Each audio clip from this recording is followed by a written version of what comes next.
Life is catching up with me. Life is catching up with me, and so I decided that I would send you a video blog this week. I was reading a blog post by Gretchen Rubin, the author of The Happiness Project, the other day, and she described September as the new January.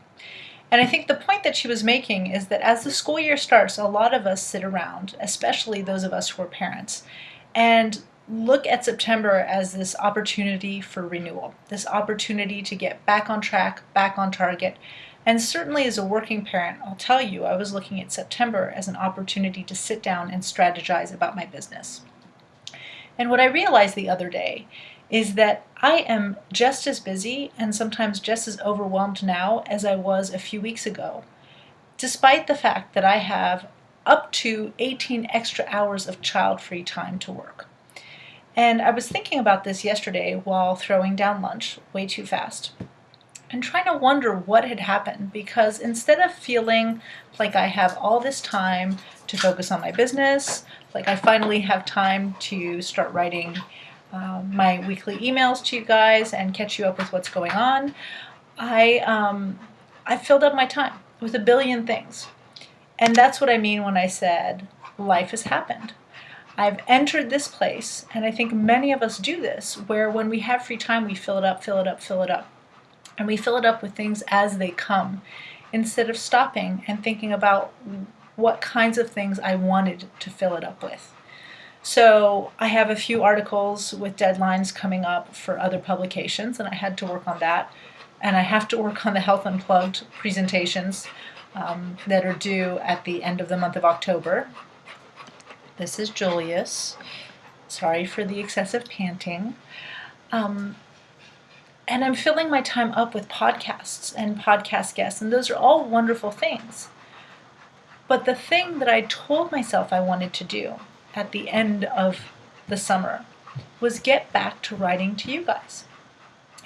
And what alerted me to the fact that something was amiss was that I was starting to feel very frazzled. I was starting to feel overbooked, but underwhelmed by the things I'm doing. And I decided that I would share that with you guys, because I don't think that what happens to me is very unique. Actually, I know for a fact it is not unique. That a lot of us have big projects and big goals, that we tell ourselves that we will get to them, and then life happens. And the problem with life is that it's always going to happen. And the only time life stops happening is when you die. And I don't want to wait for that to get on with the things I need to do. So as I said, I use those cues, feeling frazzled, feeling overbooked, yet underwhelmed by the things I'm filling my schedule up with, as a way of letting me know that there's this disconnect between how I say I want to live my life, the right for me piece, and how I'm actually living my life. This week, I figured that I would use my email to you guys and this video blog to make an open commitment. And this commitment is to myself, to do something that I know is right for me. And what I am committing to do is to not open up my computer and work after the boys go to sleep. To me, when I fall into that habit, it's a sure sign that I'm not prioritizing my time well. I get these shoulds. I should spend my evening time working on things. I should look up this article. I should start typing these things up. I should start strategizing. But the problem with all those shoulds is that they're potentially right for my business, but they're not right for me. And in the long run, if they're not right for me, they're actually not right for my business. When I don't get sleep, when I don't rest, I don't think as well. I'm not as productive. I'm not as patient, which means that I get a worse start in the morning with my children. And at the end of the day, my brain isn't functioning at 100%. So when I write, it takes me longer. When I speak, I'm more verbose than I already am. And so I am committing to taking steps to do what I know is right for me. And right for me is to go to bed at a reasonable time.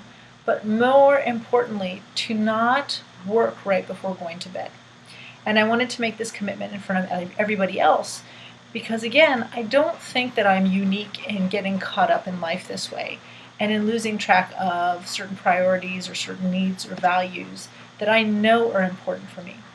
So if, like me, you've let life catch up, if September was supposed to be your new January and somehow every day looks like the last day and you know that every next day is going to look the same, then why not do the same thing? Why not stop and ask yourself if there is a disconnect between how you're living your life and how you want to live it?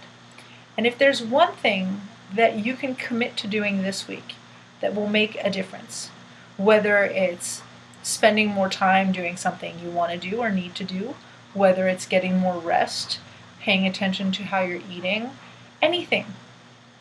There's no right thing to choose. It has to work for you. It has to be right for you. If you do decide to do something, I would love, love, love to hear about it.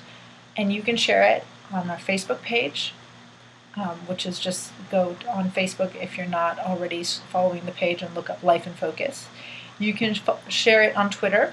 My Twitter handle is @life, the letter N, and then focus.